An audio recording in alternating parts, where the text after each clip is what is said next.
Приказни за Зоки Поки, кога бабата се лути.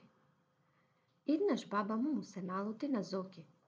Веќе не знам зошто беше, но му рече: Срам да ти е, Зоки, не зборувам повеќе со тебе. Но со кого ќе зборува Зоки, ако не со баба си? Дома повеќе никого нема.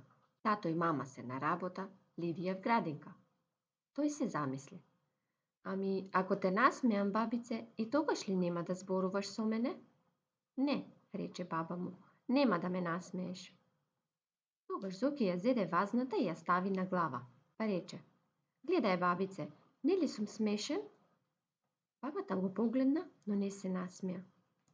Зоки со машата си го исцрни лицето, а со карменот на мајка си нацрта смешни извиени мустаки.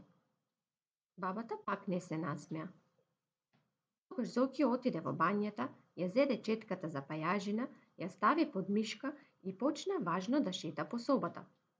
Но бабата ниту го забележа, ниту пак нешто од сето тоа и се стори смешно. Зоки рече: Штраки буки кики бум. Но и тоа не го направи саканиот впечаток. На Зоки веќе не му текнуваше што да направи. Испи една чаша вода, го потргна Фигаро за опаш, погледна низ прозорецот, нацрта едно човече со 7 нозе, но ништо, без баба си е страшно осамен. Најпосле се реши. Го зеде бокалот од масата, замижа и го истори врз главата. Водата плусна по подот, а бабата скокна разлутено. Ти не рани, мајко, ти не послушко, знаеш ли дека ќе те натебам толку убаво што ќе запомниш?